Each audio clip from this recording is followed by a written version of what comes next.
اللہ کے حبیب علیہ الصلوۃ والسلام جن کے صدقے میری اور آپ کی مغفرت ہونی ہے. ہم پڑھتے ہیں نا تیرے صدقے میں آقا سارے جہان کو دین ملا. آقا کے صدقے تو ایمان ملا ہے، مگر یہ ہماری تعلیم ہے کہ نبی پاک فرماتے ہیں کہ میری خواہش یہ ہے کہ جب میرے اعمال اللہ کی بارگاہ میں پیش ہوں تو میں روزے سے.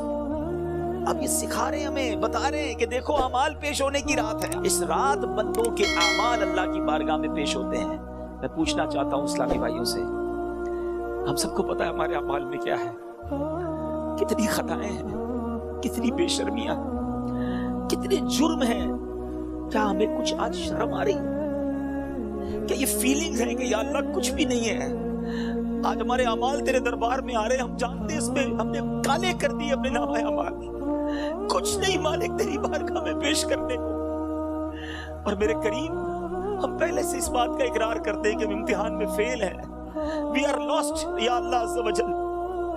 مگر مالک آج مغفرت کی رات ہے، آج رحمت کی رات ہے.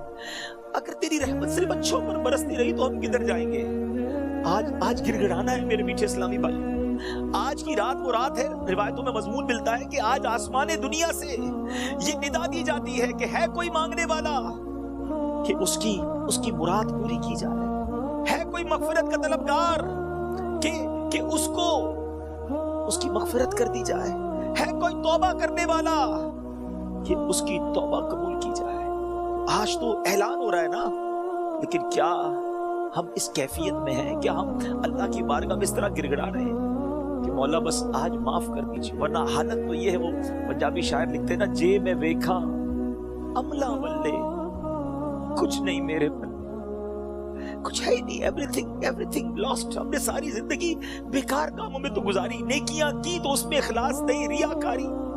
جے میں ویکھا عملہ ولے کچھ نہیں میرے پلے، پر جے ویکھا میں رحمت رب دی بلے بلے بلے. اس رات کا احادیث میں کس انداز سے ذکر ہوا. The mother of believer سیدتنا عائشہ صدیقہ رضی اللہ تعالی عنہا stated, I heard that Holy Prophet sallallahu alaihi wasallam saying, Allah Azza wa Jalla opens the portal of mercy in 4 nights. بی بی عائشہ کہتی ہے میں نے نبی پاک علیہ الصلوۃ والسلام سے سنا ہے کہ اللہ اپنی رحمتوں کے دروازے، رحمتوں کی جو برسات ہے وہ ان 4 راتوں میں برساتا ہے. مضمون حدیث ہے نمبر 1 the night of عید الاضحیٰ، وہ رات جو عید الاضحیٰ سے پہلے آتی ہے. نمبر 2 the night of عید الفطر، جس کو چاند رات ہم کہتے ہیں. رمضان کے بعد جو رات آتی ہے صبح عید ہوتی ہے. یہاں میں عرض کرتا چلوں کہ وہ رات بھی تو کچھ دنوں میں آئے گی، مگر اس رات کیا ہوتا ہے؟ طوفان بدتمیزی ہوتا ہے. یہ رحمت کی رات ہے، یہ مغفرت کی رات ہے. Number 3 be be Ayesha said that 15th night of Shaban, as in this night the names of those destined to die this year. 15 شعبان کی رات، اور اس رات اس سال مرنے والوں کے نام بھی لکھے جاتے ہیں. Provision of sustenance of people and the names of those who shall perform Hajj that year are inscribed. آپ فرماتی ہیں کہ نبی پاک نے فرمایا اس رات اس سال میں کس کو کتنا رزق دیا جائے گا یہ بھی شب برات لکھا جاتا ہے، اور اس سال کون کون حج کرے گا یہ نام بھی شب برات لکھے جاتے ہیں.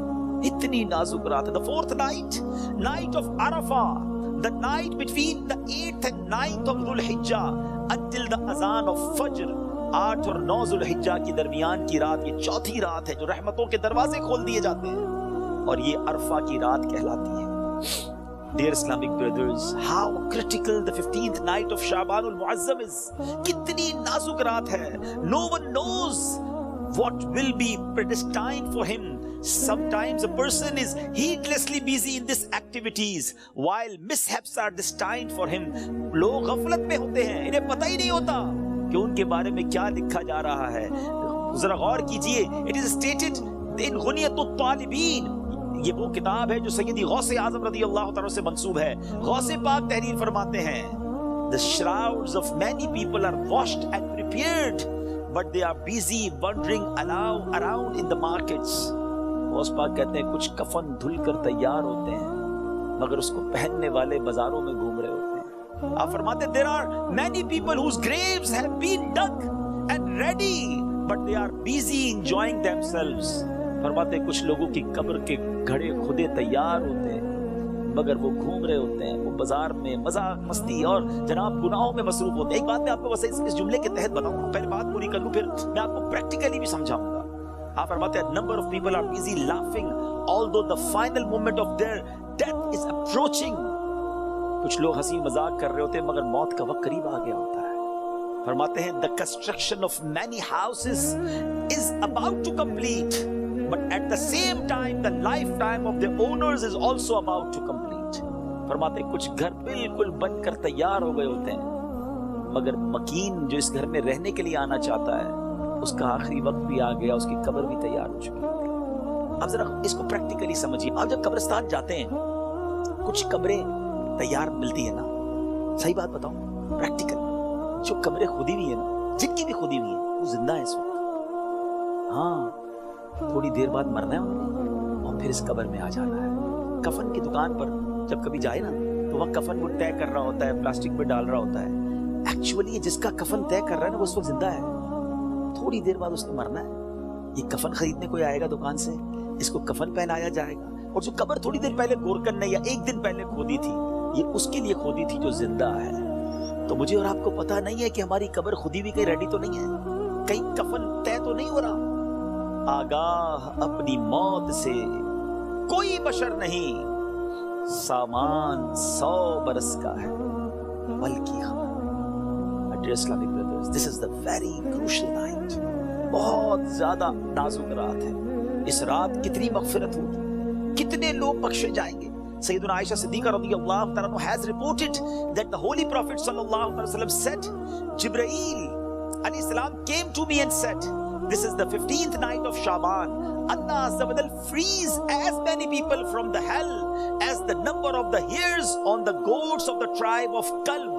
پیارے آقا فرماتے جبریل امین میرے پاس آئے اور آ کر عرض کی کہ حضور آج 15 شعبان کی رات ہے، اللہ تعالیٰ اتنے لوگوں کو جہنم سے آزاد فرمائے گا جتنے قبیلہ بنی کلب کی بکریوں کے بالوں کی تعداد ہے۔ What is the meaning of that؟ میں اور آپ تو اپنے سر کے بال کاؤنٹ نہیں کر سکتے، ایک گوٹ کے، ہم ایک بکری کے بال کاؤنٹ نہیں کر سکتے۔ قبیلہ بنی کلب تو سب سے زیادہ بکریاں پالا کرتا تھا۔ It means millions, billions لوگ آج کی رات بخشے جائیں گے، مگر But he Azza wa Jal does not cast merciful sight at an infidel۔ اس رات بھی کچھ لوگ ایسے جن پر اللہ تعالیٰ نظر رحمت نہیں فرمائے گا۔ انفیڈل مشرک پر نظر رحمت نہیں فرمائے گا۔ malicious person، one who cuts off family ties، the one who dangles his clothes، a person who disobeys his parents، and a person who is habitual of drinking wine۔ حدیث کا مضمون کیا بنا کہ شرک کرنے والے اس رات کو نہیں بخشے جائیں گے۔ پھر فرمایا جو احادیث کا مجموعہ ہے، ماں باپ کو ستانے والا، ماں باپ کا نافرمان، disobeyed of parents، نہیں بخشا جائے گا۔ شراب پینے والا، habitual of drinking wine، شراب کا عادی، نہیں بخشا جائے گا۔ خدا را ان چیزوں سے توبہ کرو۔ اب وائن، شراب اب تو پارٹیز میں کولڈ ڈرنک کی طرح پی جا رہی ہے، اس کو کوئی جرم سمجھتا ہی نہیں ہے۔ Try to understand یہ کتنا بڑا سن ہے، یہ کتنا بڑا گناہ ہے کہ جس رات کروڑوں اربوں لوگ بخشے جا رہے ہیں، شرابی نہیں بخشا جا رہا۔ توبہ کر لیجیے، چھوڑ دیجیے ان بری عادتوں کو، ڈرگز کو چھوڑ دیجیے please. My dear viewers, my youngster brothers، western world میں بدقسمتی سے جب سنتے ہیں تو دل جلتا ہے کہ مسلمان کہلانے والے بڑی تعداد میں ڈرگز کا یوزیج کر رہے ہیں۔ کدھر جائیں گے ہم؟ ان ڈرگز کو، اس نشے کی عادت کو خدا نہ چھوڑ دیجیے۔ وہ رحیم، وہ کریم جو شب برات کروڑوں کو بخش رہا ہے، شرابی نہیں بخشا جائے گا۔ پلیز توبہ کر لیجیے۔ مسلمان کا کیا کام شراب سے، اس کا کیا کام نشے سے؟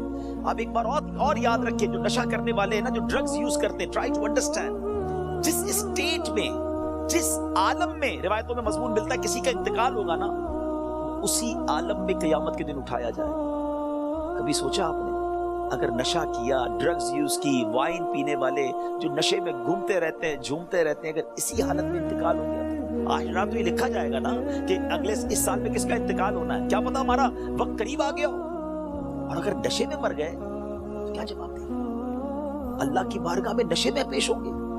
نہیں میرے میٹھے اسلام، ہم تو چاہتے ہیں نا کہ میں سو جاؤں یا مصطفیٰ کہتے کہتے کھلے آنکھ صلی اللہ کہتے کہتے ہماری زبان پر تو کلمہ ہو، درود ہو، اے کاش تلاوت کرتے کرتے موت آئے، درود پڑھتے پڑھتے. یہ کیسے ہوگا؟ جب آپ ان چیزوں کے عادی بنیں گے نا. جو شراب کا عادی ہو تو اس کا بہت زیادہ چانس ہے کہ وہ نشے میں مر جائے گا. خدا را اس سے آج رات توبہ کر لے. اللہ بڑا کریم ہے، ابھی رات کمپلیٹ نہیں ہوئی ہے، صبح تک یہ رحمت جاری ہے. معافی مانگ لیجیے، سجدے میں سر جھکائیے. ماں باپ کو اگر ستایا ہے، if your parents are not happy with you, please ان کے پاس جائیے اور معافی مانگیے، ان سے ان کے پیر پکڑ لیجیے. ماں باپ راضی تو رب راضی، ماں باپ ناراض تو رب ناراض. ان کو ناراض نہ کرو. اور اس حدیث سے کیا سیکھنے کو ملا؟ کہ جو کٹ آف ٹائز کرتے ہیں، جو اپنی فیملی کے ساتھ رشتہ داری قطع کر دیتے ہیں، منقطع کر دیتے ہیں، ہم ان کے پاس نہیں جائیں گے، ہم ان کے گھر نہیں جائیں گے، ہم فلاں رشتہ دار کے پاس نہیں جائیں گے. نہ کرو ایسا. یہ رشتہ داریاں کاٹنا اللہ کو کتنا ناپسندیدہ ہے کہ شب برات بھی وہ لوگ نہیں بخشے جائیں گے. پلیز ان عادتوں سے اپنی جان چھڑا لیں. ایک اور حدیث پاک میں ہے ایڈلٹری کرنے والا، بدکاری کرنے کا جو عادی ہوگا، ہیبچول آف ایڈلٹری، وہ بھی نہیں بخشا جائے گا. پلیز ان حرام کاموں سے چھوڑیں، اپنے آپ کو بچائیے. اور یہ جو ایڈلٹری کی طرف، زنا بدکاری کی طرف جو بندہ جاتا ہے نا، یاد رکھیے گا پہلے نظر بہکتی ہے، پھر دل بہکتا ہے، پھر شرمگاہ، پھر پرائیویٹ پارٹس حرام کاری کی طرف جاتے ہیں. تو ہمارے یہ شٹر جو ہے نا، اسی کو بند کر دینا کہ حرام نہیں دیکھو. اپنے موبائل پر، اپنے انٹرنیٹ ڈیوائسز پر ہم کیا دیکھ رہے ہوتے ہیں؟ پہلے حرام بندہ دیکھتا ہے، اور پھر یہ جو ہم نے دوستیوں کے نام پر جو گرلز اینڈ بوائز کی دوستیاں چل رہی ہوتی ہے کہ نہیں جناب ہم اونلی فرینڈز، جس ناٹ الاؤڈ ان اسلام. یہ دوستیاں ہی پھر حرام کی طرف لے کر جاتی ہیں. جو اسلام نے ہمیں جن چیزوں سے منع کیا، مسلمان ہیں، ہمیں جنت میں جانا ہے نا، اللہ کو راضی کرنا ہے. اگر رب ہی ناراض ہو گیا تو بنے گا کیا؟ آج کی رات اگر ایڈلٹری کرنے والا نہیں بخشا گیا، پھر اس کو سوچی تو اس کا بنے گا کیا؟ پلیز میک ریپینٹنس، گڑگڑائیے اپنے رب کی بارگاہ میں. اور دیکھیں توبہ کیا ہے. توبہ کے ویسے تو کئی ڈیٹیل علماء نے بتائی، مگر ان شارٹ اگر میں آپ کو بتاؤں نا، الندم التوبہ، شرمندگی توبہ ہے. پہلے تو اپنے اندر گلٹ فیل کیجئے کہ یا اللہ میں بہت برا ہوں، بہت غلطیاں ہیں، مالک معاف کر دے. اور پھر آئندہ نہ کرنے کا پکا ارادہ، اے اللہ نہیں کروں، میں تجھ سے وعدہ کرتا ہے، پرامس ان یور کورٹ یا اللہ عز و جل، give please accept my repentance, میری توبہ قبول کرنے والی اب نہیں کروں گا. یہ پکی توبہ انشاءاللہ، کیا پتا اللہ کریم کی آج رحمت برس جائے اور وہ ہمیں آج معاف کر دے. What a beautiful incident، کیا خوبصورت واقعہ، ذرا ایمان کی چاشنی کے ساتھ سنیے. امیر المومنین سیدنا عمر بن عبد العزیز رحمۃ اللہ تعالی was once busy in worship in the 15th night of شعبان. حضرت عمر بن عبد العزیز امیر المومنین تھے جس وقت 15 شعبان کی رات عبادت میں مصروف ہیں. When he raised his head, he found a green slip of paper whose refulgence was extending up to the sky. جب وہ اپنے سر اٹھاتے ہیں تو اپنے ساتھ ایک گرین کلر کا پیپر دیکھتے ہیں جس کا نور آسمانوں تک جا رہا ہوتا ہے. It was bearing the words، اس پہ لکھا ہوا کیا ہے؟ هذه براءة من النار من الملك العزيز لعبده عمر بن عبد العزيز. Meaning this is an order of absolution from the hellfire sent from Allah Azza wa Jal, the omnipotent, for his servant Umar bin Abdul Aziz rahmatullahi ta'ala. یہ اللہ کی طرف سے اپنے بندے عمر بن عبد العزیز کے لیے جہنم کی آگ سے آزادی کا پروانہ ہے. ہائے ہائے ہائے، جس سے رب راضی ہو ان کو ایسے انعامات عطا ہوتے ہیں. تو میرے میٹھے اسلامی بھائیوں اور مدنی چینل کے ناظرین، ذرا سوچئے کہ ہم نے بھی تو اللہ سے مغفرت لینی ہے، ہم نے بھی تو اپنے رب کو راضی کرنا ہے. ہمارے بزرگان دین ہمیں سمجھاتے ہیں کہ یہ دنیا جی لگانے کی نہیں ہے. It's not too long, we have to go, we have to die. ہم سب کو اس دنیا سے جانا ہے. ذرا امیر المومنین حضرت ابو بکر صدیق رضی اللہ عنہ کا فرمان سنیں. وہ کیا کہتے ہیں؟ The leader of the believers سیدنا صدیق اکبر رضی اللہ عنہ would say during the sermon، ان کا ایک انداز ہوتا تھا، وہ خطبے کے دوران کیا کہتے ہیں؟ Where are those with beautiful faces؟ کہاں ہے خوبصورت چہروں والے؟ Where are those who were arrogant about their youth؟ کہاں ہیں وہ لوگ جو اپنی جوانی پر بڑا ناز کرتے تھے؟ Where have those kings gone who had magnificent cities constructed and had them fortified with giant forts؟ کہتے ہیں وہ بادشاہ کدھر ہیں انہوں نے بڑے بڑے شہر بنائے اور بڑے بڑے قلعے بنائے، ان کی شان و شوکت ہوا کرتی تھی. Where are those who were victorious on the battlefield؟ کدھر ہے وہ سپہ سالار اور وہ جنگجو جو میدان جنگ میں جیتا کرتے تھے. Without any doubt, time has ruined them and they are now lying in the darkness of the grave. بغیر کسی شک کے وقت نے انہیں ختم کر دیا, پامال کر دیا, اور آج وہ اپنی اندھیری قبر میں ہے. Hurry up, جلدی کرو.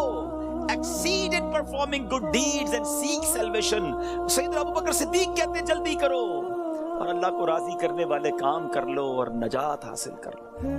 کاش یہ باتیں ہمارے دل میں گھر کر جائے. بندہ کہتا ہے یار ابھی تو ایک گھر ہے, 2 بنانے ہیں, ابھی تو چھوٹا ہے بڑا بنانا ہے, ابھی تو یورپ میں ہے پاکستان میں بھی گھر بنانا ہے, ابھی تو چھوٹا بزنس ہے بڑا کرنا ہے, 5 ایئرز بعد یہ ٹارگٹ ہے, 10 ایئرز بعد یہ ٹارگٹ ہے, 20 ایئرز بعد یہ ٹارگٹ ہے, اتنے پاسپورٹ لینے ہیں, یہ جناب ویزے لینے ہیں. مگر پتہ بھی نہیں چلتا اور بندہ کیسے دنیا سے چلا جاتا ہے. آئیے میں آپ کو ایک اور واقعہ سناؤں. سیدنا عمر بن عبدالعزیز جن کو براءت کا پروانہ ملتا ہے, یہ امیر المؤمنین ہے, کس قدر نیک ہے. ایک بار ایک جنازے کے ساتھ قبرستان تشریف لے گئے. ہم بھی گئے گریو یارڈ, ہم بھی جاتے ہیں جنازے میں, ہماری کیا کیفیت ہوتی ہے. Look at the feeling of سیدنا عمر بن عبدالعزیز رضی اللہ تعالیٰ عنہ when he visited graveyard. وہاں ایک قبر کے پاس بیٹھ کر غور و فکر میں ڈوب گئے. کسی نے عرض کی اے امیر المومنین آپ یہاں تنہا کیوں تشریف فرمائے. فرمایا ابھی ابھی مجھے قبر نے مجھے پکار کر بلایا اور بولی اے عمر بن عبدالعزیز مجھ سے کیوں نہیں پوچھتے میں اپنے اندر آنے والوں کے ساتھ کیا برتاؤ کرتی ہوں. میں نے اس قبر سے کہا مجھے ضرور بتا. وہ کہنے لگی جب کوئی میرے اندر آتا ہے تو میں اس کا کفن پھاڑ کر جسم کے ٹکڑے ٹکڑے کر ڈالتی ہوں اور اس کا گوشت کھا جاتی ہوں. کیا آپ مجھ سے یہ نہیں پوچھیں گے میں اس کے جوڑوں کے ساتھ جوائنٹس کے ساتھ کیا کرتی ہوں. میں نے کہا یہ بھی بتاؤ. تو کہنے لگی ہتھیلیوں کو کلائیوں سے, گھٹنے کو پنڈلی سے, پنڈلیوں کو قدموں سے جدا کر دیتی ہوں. اتنا کہہ کر حضرت عمر بن عبدالعزیز ہچکیاں لے کر رونے لگے. جب کچھ افاقہ ہوا, کچھ اسی طرح عبرت کے مدنی پھول لٹانے لگے کہ اے اسلامی بھائیوں اس دنیا میں ہمیں بہت تھوڑا عرصہ رہنا ہے. جو اس دنیا میں صاحب اقتدار ہے وہ آخرت میں انتہائی ذلیل و خوار ہوگا. جو اس جہاں میں مالدار ہے وہ آخرت میں فقیر ہوگا. اس کا جوان بوڑھا ہو جائے گا, جو زندہ ہے وہ مر جائے گا. دنیا کا تمہاری طرف آنا تمہیں دھوکے میں نہ ڈال دے, کیونکہ تم جانتے ہو کہ یہ بہت جلد رخصت ہو جاتی ہے.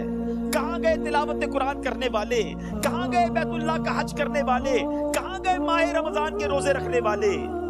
خاک نے ان کے جسموں کا کیا حال کر دیا. اے میرے بیچ اسلامی بھائیوں یہاں عمر بن عبدالعزیز رضی اللہ تعالیٰ عنہ جوڑ رہے ہیں کہ عبادت بھی کرنی ہے تو اخلاص کے ساتھ کرنی ہے, اور اگر عبادت بھی دکھلاوے والی ہے تو قبر میں ان کا بھی حال برا ہو جائے گا. حضرت عثمان غنی رضی اللہ تعالیٰ عنہ کا ایٹیٹیوڈ آپ کو بتاؤں کہ عثمان غنی رضی اللہ تعالیٰ عنہ قطعی جنتی ہیں. اللہ اکبر, عشرہ مبشرہ سے ان کا شمار ہوتا ہے. اور لیکن ان کا انداز کیا ہوتا تھا. عثمان غنی رضی اللہ تعالیٰ عنہ جب قبرستان جاتے, قبر جاتے تو اس قدر روتے تھے کہ آپ کی داڑھی مبارک تر ہو جاتی. عرض کی گئی جنت و دوزخ کا تذکرہ کرتے وقت آپ اتنا نہیں روتے, مگر قبر پر بہت روتے ہیں. اس کی وجہ کیا ہے؟ فرمایا میں نے نبی اکرم صلی اللہ علیہ وسلم کو فرماتے ہوئے سنا ہے قبر آخرت کی سب سے پہلی منزل ہے. اگر صاحب قبر نے اس سے نجات پائی تو بعد کا معاملہ اس سے آسان ہے, اور اگر ادھر نجات نہ ملی تو آگے کا معاملہ اور زیادہ سخت ہے. Actually this is the first examination.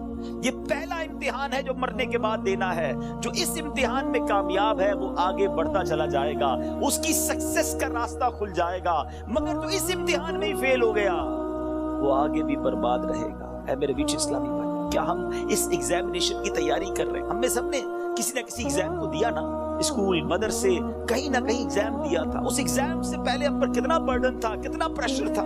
مگر آئیے ذرا اس ایگزامینیشن اور قبر کے ایگزامینیشن کا تھوڑا کمپیریزن کرتے ہیں. دنیا کے ایگزام کی ڈیٹ پہلے سے پتا ہوتی ہے, فلاں منتھ کی فلاں تاریخ کو امتحان ہوگا. That's why we prepare for that. ہم اس کے لیے تیاری کرتے ہیں, ٹھیک ہے. سیکنڈ, اس پیپر کو جب ہم دیتے ہیں اگر فیل ہو جائے تو اس کو ریپیٹ دینے کا موقع ملتا ہے. سپلیمنٹری پیپرز ہوتے ہیں, یا زیادہ سے زیادہ یہ ہوتا ہے کہ بھائی 1 سال آپ کا فیل ہو گیا, آپ دوبارہ اس کلاس میں پڑھیں گے.